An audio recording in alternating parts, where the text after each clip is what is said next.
y vamos a empezar a navegar en un tema que se las trae. Un tema que es un poquito álgido, un tema que es un poquito confrontativo, pero al final de él vamos a encontrar una luz maravillosa de crecimiento y de madurez espiritual en cada una de nuestras vidas. Cuando hablábamos de los ingredientes de cómo edificar la casa de Dios, no sé si ustedes recuerdan esa enseñanza, hablábamos que uno de ellos era por medio de la palabra, ¿se acuerdan? Que hablábamos de la necesidad de ¿qué? De echar buenos cimientos o de construir bajo cimientos fuertes, los cuales entendemos, y lo vimos con respecto a lo que dice Mateo, que es en profundidad más que en fortaleza. No sé si me doy a entender. No solamente es construir sobre la roca, sino que es construir con una profundidad en la cual nuestros cimientos se afirmen y no sean fácilmente derrumbados. Este conocimiento no es solamente escritural, sino que este es conocer a Dios. Diga conmigo, conocer a Dios. Y aquí este es el punto donde la mascarilla me está estorbando, ¿verdad? Aquí este es el punto donde nosotros tenemos que empezar a hilar delgado. Yo le decía a mi esposa, la iglesia de Jesucristo tiene que empezar a hilar delgado con respecto a su conocimiento de Dios. Y con mucho respeto, no quiero que suene ni a regaño, ni a que este se sacó la faja. Quiero llamar a que la palabra de Dios no solamente quiere traer confortamiento al alma, sino tiene que traer confrontamiento también para que podamos ser levantados a un nuevo nivel.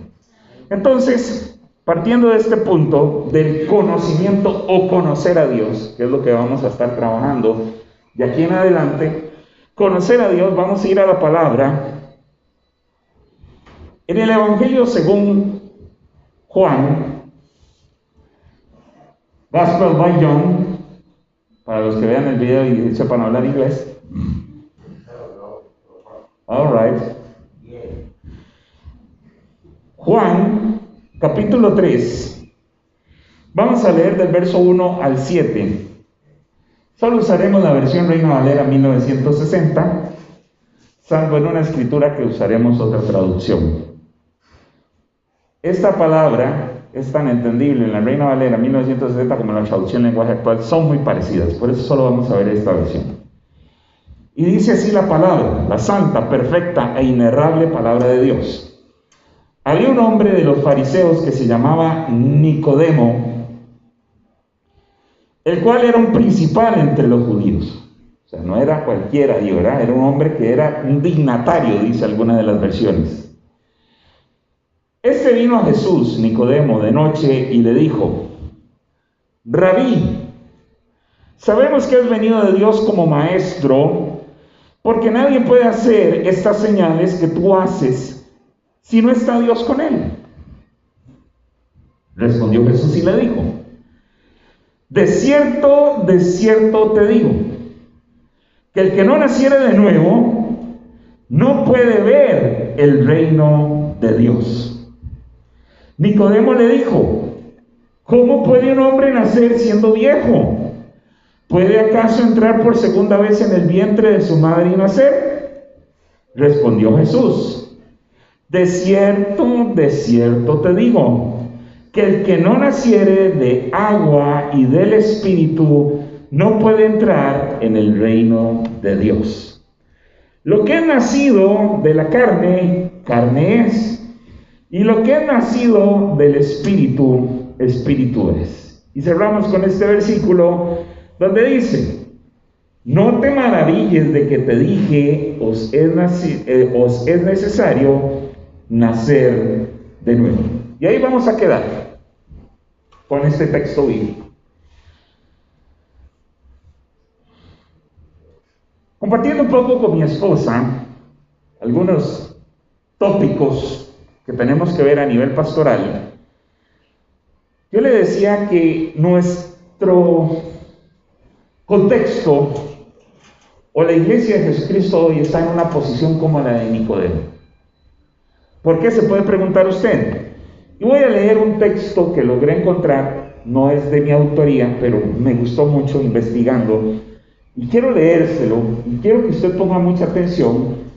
De repente me detendré en algunas partes para poner ejemplos, para hacer una comprensión de lectura más amplia, pero ponga mucha atención, porque cada una de las cosas que aquí hagamos o digamos van a ser fundamentales para lo que es nuestro crecimiento y nuestra madurez como personas y como iglesia para el 2021.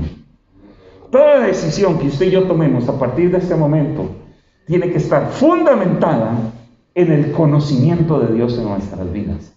No es lo que yo quiero, no es lo que a mí me apetece, no es lo que a mí se me pega en gana, es lo que Dios ha mostrado en su perfecta y buena voluntad. Una calurosa noche, en los albores de la era cristiana, un hombre sofisticado y educado, llamado Nicodemo, vino a ver a un joven rabí, a Jesús de Nazaret. El hombre quería discutir la realidad. Así que comenzó la conversación con una afirmación sobre hacia dónde su propia búsqueda personal de la verdad lo había conducido. Y le dijo: Rabí, sabemos que has venido de Dios, porque nadie puede hacer estas señales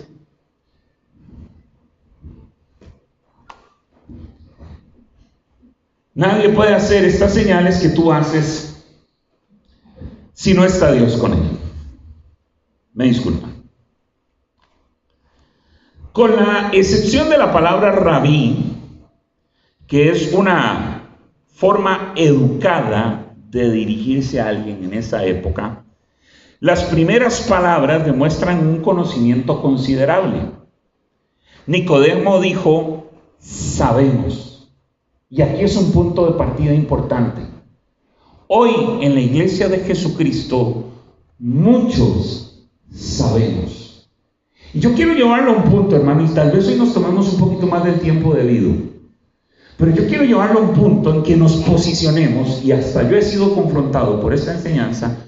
¿Qué es lo que sabemos? ¿Qué es lo que conocemos? ¿Hasta qué punto nuestra creencia o nuestro conocimiento de Dios nos ha catapultado? Cuando él dice sabemos, luego comenzó a ensayar las cosas que él sabía o que creía saber acerca de Jesucristo, y con los que quería comenzar la discusión o el tema a tratar. Lo que Nicodemo quería hablar con Jesús, número uno, era que Jesús hacía muchos milagros. Número dos, que estos milagros lo autenticaban como enviado por Dios. Número tres, que Jesús era alguien a quien él, recuerde que los fariseos eran los radicales de la religión judía, los que hoy nosotros conocemos como ortodoxos. Entonces, en este caso, él debía de escuchar a Jesús. Desafortunadamente para Nicodemo, Jesús le contestó que esa forma de encarar el conocimiento, oiga bien lo que le estoy diciendo, era errada. Que no era la forma de conocer, y que Nicodemo por consiguiente no podía conocer nada hasta que no hubiera experimentado una transformación espiritual interior. Por eso es cuando le dice en el verso número 7: no te maravilles de que te diga, os es necesario nacer de nuevo. Y póngame mucha atención en este punto, porque aquí, con todo el respeto, es donde la iglesia de Jesucristo de hoy cojea. Es donde la iglesia cristiana ha venido renqueando y ha venido menguando, porque se han venido a dar cuenta de que el conocimiento de Dios es meramente por palabras, por hechos, más que por una condición interna, por lo que han podido ver y por lo que han podido escuchar. Sigo y continúo. Esto apenas está arrancando, como dicen por ahí. Amárrese el cinturón y agárrese bien de la silla, porque ya vienen las turbulencias. Los comentarios subsiguientes de Nicodemo demuestran al menos un reconocimiento implícito de su falta de conocimiento sobre los temas importantes, ya que comenzó a realizar preguntas tales como: ¿cómo puede un hombre nacer siendo viejo? ¿Cómo puede hacerse esto? Jesús le enseñó que el verdadero conocimiento comienza con el conocimiento espiritual, el conocimiento de Dios, y que éste se encuentra en la revelación que Dios hace de sí, no solamente en su palabra, sino en la obra redentora de Jesucristo. Eso es maravilloso, hermano, porque esto es lo que nosotros hemos obviado. Esto es lo que la iglesia ha obviado. Ha tratado de separar elementos cuando en Dios todo es integral. Y sigo. La crisis contemporánea nos muestra en esta conversación de hace más de 2000 años que resulta ser relevante hoy día. Sigue siendo relevante aún en nuestros días, porque los problemas y las frustraciones que Nicodemo tuvo para que enfrentara hace casi más de 2000 años también están presentes en nuestro tiempo. Nicodemo poseía el conocimiento, pero no poseía la clave para ese conocimiento. El elemento integrador era lo que le estaba faltando a Nicodemo. Sabía algunas cosas, pero su búsqueda de la verdad lo habían conducido al extremo de una crisis personal. ¿Es o no es? ¿Será que sí o será que no? ¿Será que realmente este es o no es? Ese es el debate que hoy día muchos de los que dicen ser cristianos todavía tienen dentro de sí. Continúo.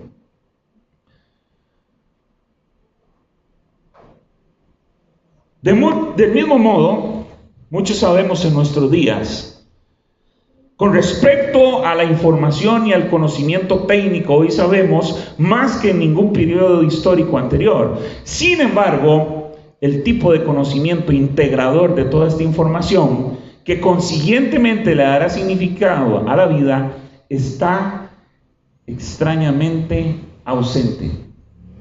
Sígame poniendo atención, no se duerma, ordénele a su alma que se despierte. Suficiente ha tenido con las 11 horas que ha dormido de ayer a hoy. La naturaleza del problema puede verse al examinar los dos casi exclusivos enfoques que existen hoy. Por un lado, existe la idea que la realidad puede ser comprendida solo con la razón, los que fundamentan su conocimiento en la razón.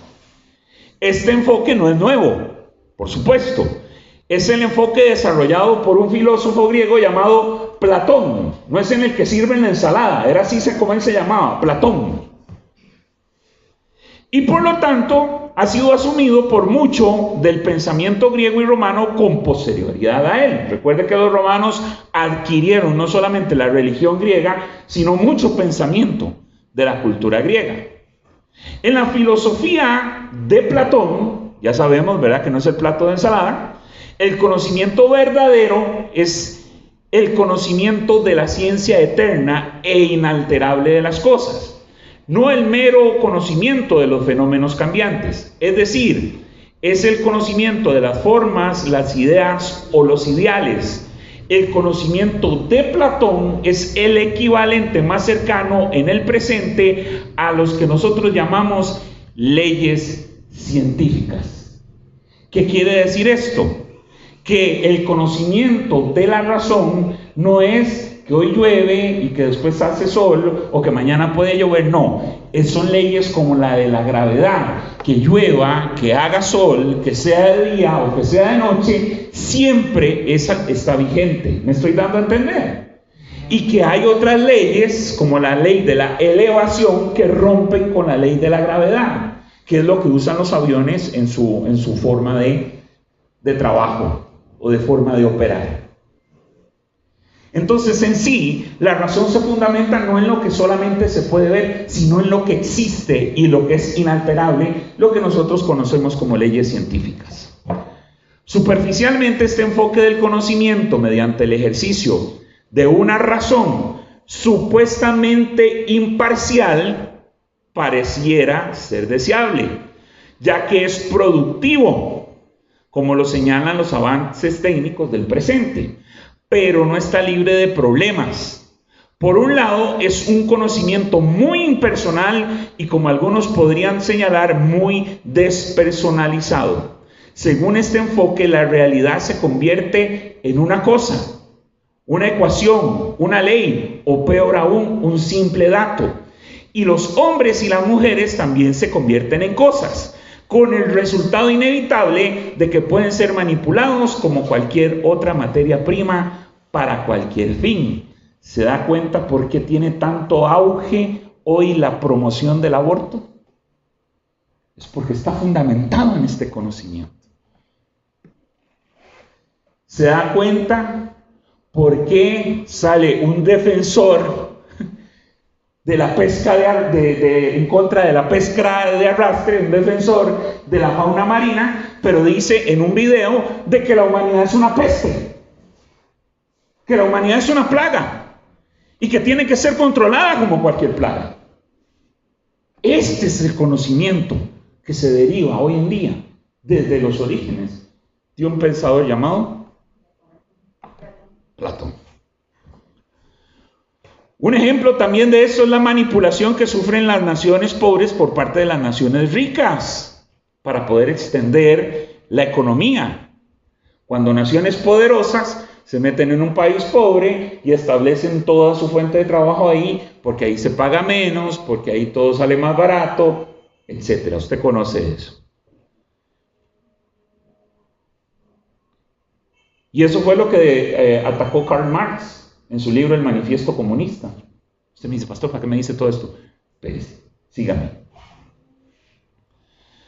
Otro ejemplo de esto también es el propio comunismo, disfrazado hoy como socialistas o socialismo, que a pesar de sus intenciones por mejorar la suerte de las masas, en realidad lo que hace es manipularla con fines ideológicos. Eso es todo. Ahí no hay tal bien común. Hay todo el mundo común y el bien es para los que dirigen, nada más. Aún con fines ideológicos, a un nivel personal existe la ciencia de lo que llaman la terapia del comportamiento y las enseñanzas espeluznantes de un hombre de apellido Skinner, de la Universidad de Harvard, quien afirma que los individuos, o sea, usted y yo, deberíamos de ser científicamente condicionados para el bien de la sociedad. O sea, que usted y yo podamos ser trabajados de una u otra forma para que aceptemos nuestro rol dentro de la sociedad y operemos para el bien de esa sociedad. Vea usted qué terrible. Existe otro problema con el intento de comprender la realidad mediante solo la razón. Este enfoque no presta una base adecuada para la ética. Y aquí es donde usted va a entender muchas cosas. Puede decirnos lo que es, pero no lo que debería de ser. En consecuencia, los extraordinarios avances técnicos del presente vienen acompañados de una permisividad moral extrema y debilitadora que apunta con el tiempo a derribar aún los valores y el sistema que posibilitaron tanto estos avances como esta permisividad. ¿Sí me está siguiendo? Es interesante notar que lo mismo ocurrió también con los filósofos griegos, quienes en ocasiones llevaron vidas depravadas, aunque eran hombres de gran intelecto. Los griegos tenían su esposa y su familia y tenían su concubino. No concubina, tenían su hombrecito. Ahora usted puede señalar un hombre de gran intelecto, pero eso no significa que sea una persona moralmente apta para dirigir a una nación. Y eso es lo que nos está pasando a muchas de nuestras naciones, sino en una gran totalidad de América. Porque ya Europa ya de por demás se ha corrompido en todo esto. En años recientes, las fallas del sistema racionalista se han impreso sobre una nueva generación, con el resultado de que muchos en el mundo occidental han abandonado la razón en busca de la realidad mediante la experiencia emocional. Y aquí es donde yo les puse a ustedes un mensaje en el chat de la iglesia, que no sé si lo vieron, de que ya en Facebook se está promocionando el Islam como una religión buena, cool, super nice. Cuando la realidad de eso es de intolerancia, de irrespeto, de violencia. En el mundo antiguo, como reacción a la impersonalidad de la filosofía griega, se hacía lo mismo mediante la participación intensa en los ritos de religiones misteriosas. Estas prometían una unión emocional con algún dios, inducida por las luces, por la música, el incienso y posiblemente hasta las drogas, porque no crea que las drogas son de ahora. Un día estoy viendo una serie de episodios acerca de la Segunda Guerra Mundial. Dicen que los alemanes corrían como caballos de carrera. Y no sabían cómo tenían la fuerza para correr y para pelear y para ganar. Era porque tomaban anfetaminas. Eso era. Y nosotros creemos que eso es del siglo reciente. 1944, 43, 42, los ejércitos alemanes se drogaban con anfetaminas. Y dicen que el problema de esa droga es que hay un momento donde usted pierde la noción de lo que es bueno y es malo. Usted actúa conforme a sus instintos. Por eso mataban como mataban.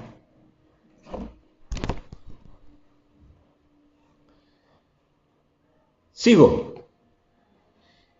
En el presente, el mismo enfoque ha aflorado en el culto a las drogas, el redescubrimiento de las religiones orientales, cristianos participando en yoga, meditación trascendental, el movimiento potencial de humano y otras prácticas que supuestamente expanden la mente. Y aquí es donde quiero explicarles que en este punto muchos de la Iglesia de Cristo y los que están viendo este video y verán este video entenderán que han tratado de conocer a Dios como una supuesta expansión de su mente. Y eso es un fracaso rotundo. Este enfoque moderno también presenta varios problemas. En primer lugar, la experiencia no es duradera. Diga conmigo, no es duradera. Hemos entendido, y yo no lo he hecho, pero sí he escuchado, que aquel que consume crack tiene una experiencia de 8 segundos de éxtasis. Después de esos 8 segundos, todo desaparece. 8 segundos. Creo que una piedra anda como en 500 colones o más de 500 colones. Y necesitan consumir otra, y consumir otra, y consumir otra, para poder sentir ese éxtasis que se siente. Cada intento de comprender la realidad mediante experiencias emocionales, y ponga atención a esto, promete alguna clase de éxtasis. Por eso hay que tener tanto cuidado con ese asunto de los que se llenan del Espíritu Santo, se embriagan de vino celestial, caen, dan vueltas, se mueren de risa, los juntan, los levantan, los vuelven a tirar. Y después de un tiempo vuelven a ser otra vez los mismos. Y uno dice, ¿qué pasó ahí? Uno como pastor cifra la esperanza de que un encuentro de este tipo le ayude a alivianarle la carga en el crecimiento de un rebaño, cuando se da cuenta es que más bien quedan con más pulgas de las que se enviaron.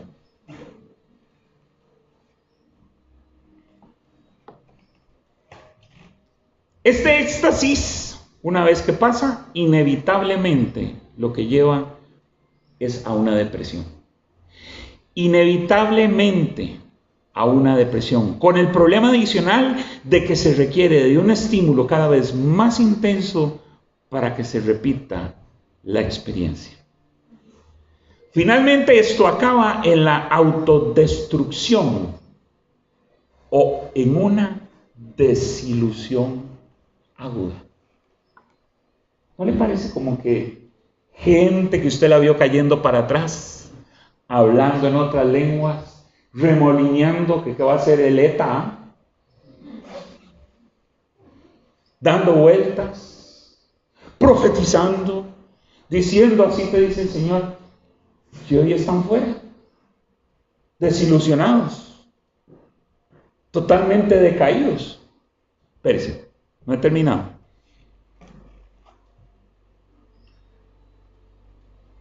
Otro problema es que enfocar la realidad a través de las emociones no satisface la mente.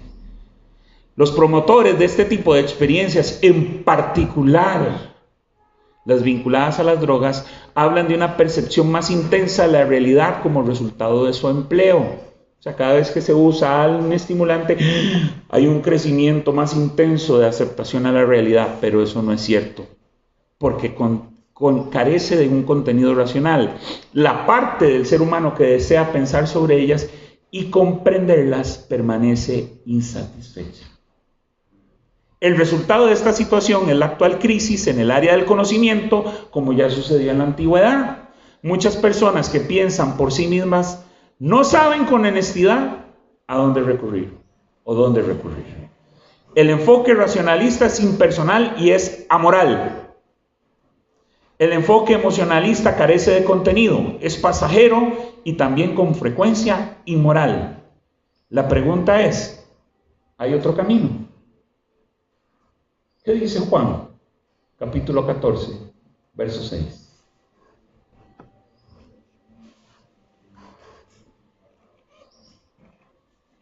Y puede leerlo el que lo tenga.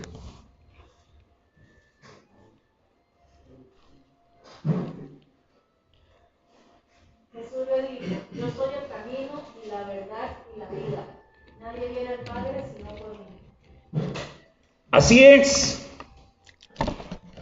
Existe un tercer camino, que es el camino. Justamente es firme precisamente en aquellos puntos donde los enfoques anteriores son débiles. La base de este tercer camino está en que existe un Dios que ha creado todas las cosas y que da significado a su creación. Es más, de que podemos conocerle. Esta es una posibilidad que excita y satisface al ser humano. Es excitante porque implica la posibilidad de un contacto entre el individuo y Dios. No importa lo insignificante que el individuo pueda aparecerse frente a los ojos de Dios o a los ojos de los demás. Satisface porque es el conocimiento no de una idea o cosa, sino del supremo ser personal, y porque surge de un profundo cambio de conducta.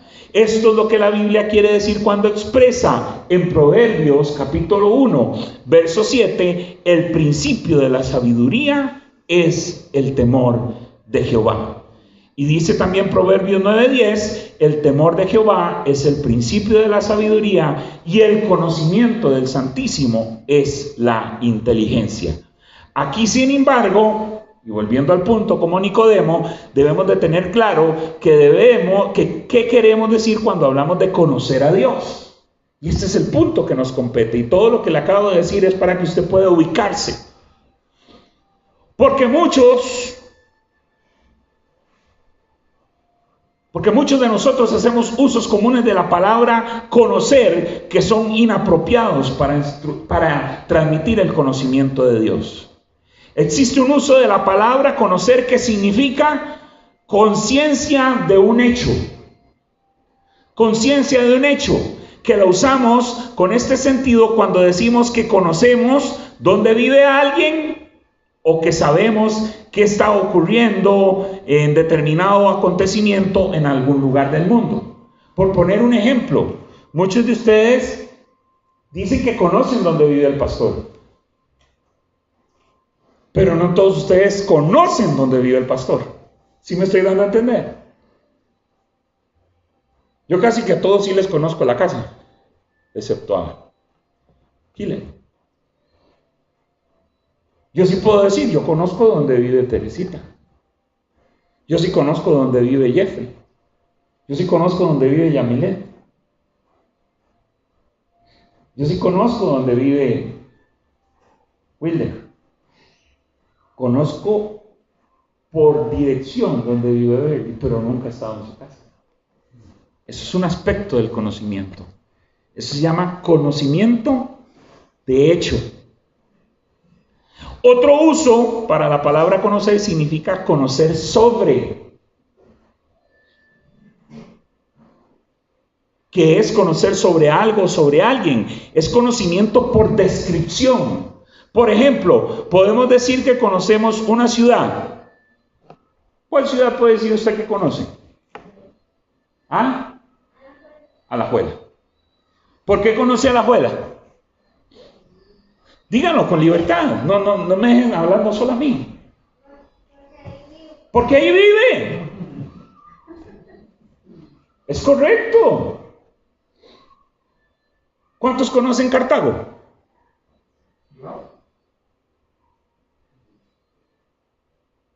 Pero lo conocen ¿por qué? Porque han visitado, no porque ahí viven. ¿Cuántos conocen Heredia? ¿Cuántos conocen? Ahora mi pregunta, ¿usted conoce Nueva York? No, yo también.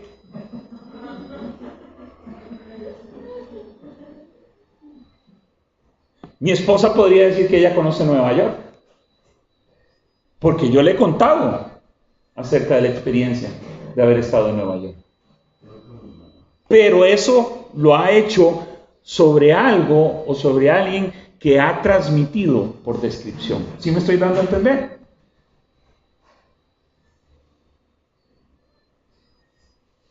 El verdadero conocimiento de Dios es más que el conocimiento por experiencia. Para volver a un ejemplo, podría ser posible que alguien que ha vivido en una determinada ciudad dijera, pero mi conocimiento no es conocimiento de libro, porque algunos de ustedes pueden conocer, qué sé yo, París. Usted me dice, yo no conozco París, pero puedo conocer París. Puedo conocer los Campos Elíseos. Puedo conocer el Arco del Triunfo. Y usted me dice, ¿cómo sabe todo eso? Porque lo he leído. Porque me lo han contado. Dicen que la experiencia en la Torre Eiffel de noche es una experiencia maravillosa. ¿Y usted la ha vivido? No, me la han contado. Pero eso no significa que yo conozca. ¿Sí me estoy dando a entender, iglesia?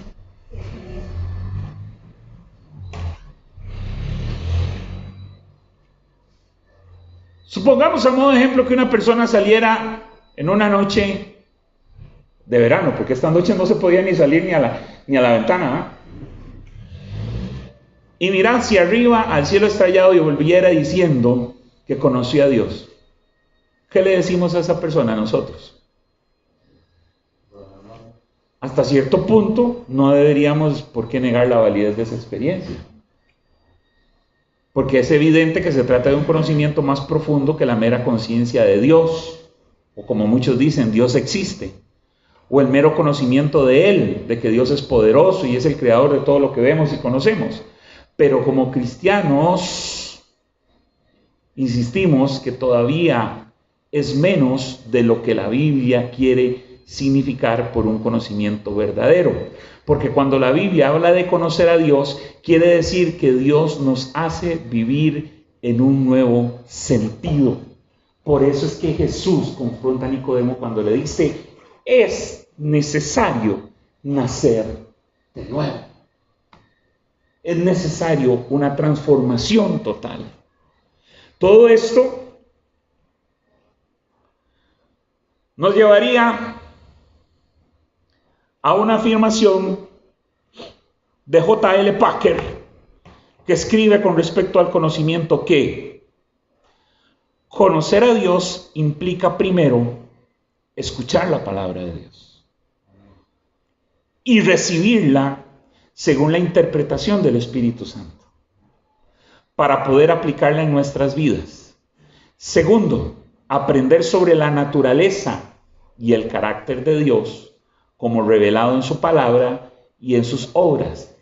Y tercero, aceptar sus invitaciones y hacer lo que Él ordena. Cuarto, reconocer y regocijarse en el amor que Él ha demostrado al acercarse a nosotros y atraernos a su comunión divina. Se lo repito. 1, escuchar la palabra y tener el Espíritu Santo para poder recibir la interpretación correcta en nuestras vidas. 2, aprender sobre la naturaleza y el carácter de Dios. 3, aceptar a lo que Dios nos está invitando y obedecer. Y 4, reconocer y regocijarnos en el amor que Él ha demostrado a cada uno de nosotros y acercarnos a Él. De aquí es donde surge la pregunta: ¿podemos conocer a Dios? ¿Podemos conocer a Dios? Aquí es donde usted y yo, lo primero que debemos establecer es eso. Yo sí puedo conocer a Dios. No en experiencias de otros, no por conocimiento transmitido por otros, sino en una relación exclusiva y personal que Él estableció con cada uno de nosotros. Eso es lo que Dios le dijo en Jesús a Nicodemo.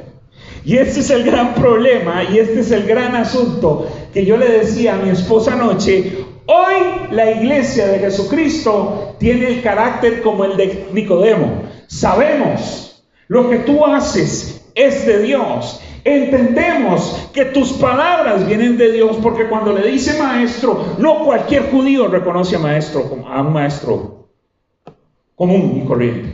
Menos Nicodemo, que era un dignatario, un hombre de respeto dentro del grupo de los fariseos. Y aún aunque él le debate a Jesucristo acerca de lo que él conoce, Jesucristo le dice: necesitan más. Y este es el gran asunto, iglesia. Este es el gran asunto, iglesia.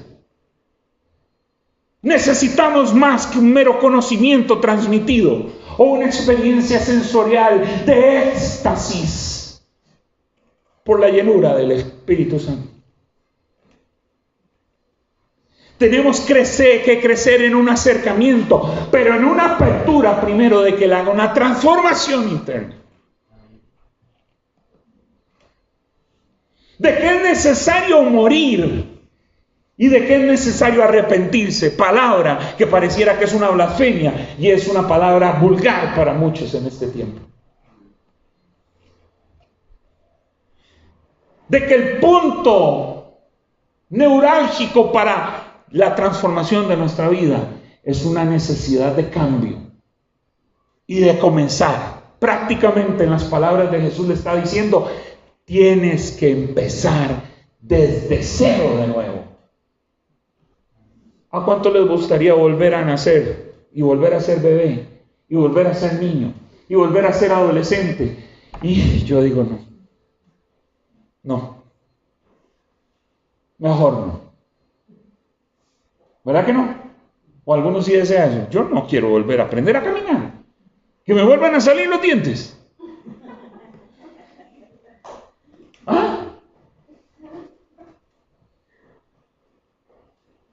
El trastorno químico de la adolescencia, que un día amanece uno de chicha y no sabe ni por qué. Yo no quiero eso.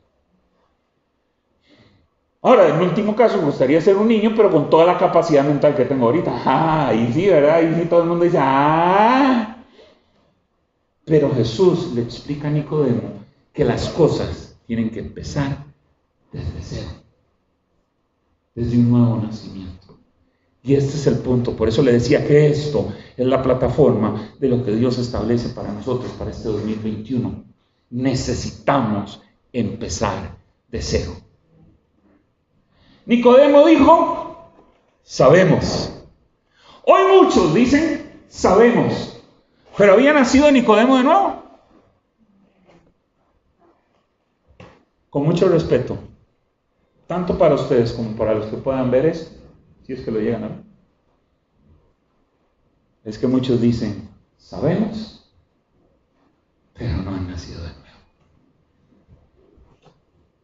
Muchos decimos, sabemos que Jesús es Dios, reconocemos que su palabra es la palabra, reconocemos que lo que ha hecho en la vida de las personas, solo Dios las puede hacer, pero no hemos nacido de nuevo. Algunos se quedaron con una experiencia sensorial emocionante, de sentirse aceptados, de sentirse amados, de sentir algo como maripositas en el estómago cuando nos enamoramos cuando teníamos 15 años. Que dice mi esposa que ella sintió maripositas cuando se enamoró de mí. Eso dice ella, no sé.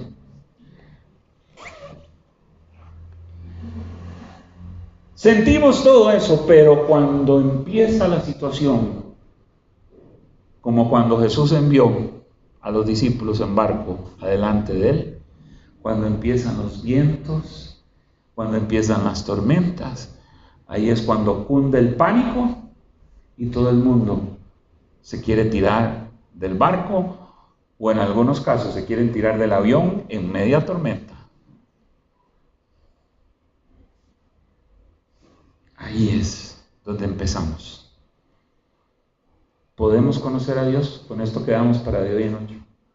¿Podemos conocer a Dios? Sí le podemos, pero tenemos que nacer de nuevo. Tenemos que empezar de cero. Volver a aprender, volver a escuchar, volver a oír. Y necesitamos la voz de Dios. Oremos. Padre Celestial, gracias por tu palabra. Gracias por tu amor. Gracias por la oportunidad de poder escuchar hoy el mensaje que tú tenías preparado para nosotros. Danos la capacidad de reconocer que necesitamos empezar de nuevo. Aquel que quiera seguirme, dijiste un día, tome su cruz cada día, niéguese a sí mismo y venga en pos de mí. Necesitamos morir. Necesitamos negarnos a nosotros mismos. El poder conocerte no solamente es saber lo que tú dices, conocer tu carácter, sino someternos en obediencia a ti también, Señor. Hoy nos rendimos delante de tu presencia, Señor. Hoy reconocemos que necesitamos que entres en nuestras vidas, que nos permitas en esta hora, Señor, transformar todo aquello que no hemos rendido delante de tu presencia. Hoy nos arrepentimos, Señor, porque hay áreas de nuestra vida en las cuales todavía no hemos entregado delante de ti para que tú las cambies. Nuestro orgullo, nuestra voluntad todavía sigue entronado en muchos de nosotros. Lo que yo quiero, lo que yo pienso, lo que yo voy a hacer, y no es lo que tú piensas, lo que tú quieres o lo que tú necesitas que yo haga. Hoy danos el crecimiento en el conocimiento tuyo. Y te pido, Señor, que nos ayudes. Hoy, Señor, reconocemos que hemos pecado contra el cielo y contra ti, y que necesitamos que entres en nuestras vidas y en nuestros corazones, de que tú eres nuestro Dios. Yo declaro que yo soy tu hijo y que necesito tu perdón, necesito tu sacrificio en la cruz del Calvario. Te reconozco como mi amo y como mi Señor, y abro mi vida para que tú empieces a hacer en mí algo nuevo hoy. En Cristo Jesús lo pedimos. Amén, amén y amén. Dicho todo eso, de hoy en 8 celebramos Cena del Señor. Amén. De hoy en 8 celebramos Cena del Señor. Quedan todos cordialmente invitados y nos vemos. Jueves a las 7:30, si estamos transmitiendo por red social, una enseñanza que está buenísima.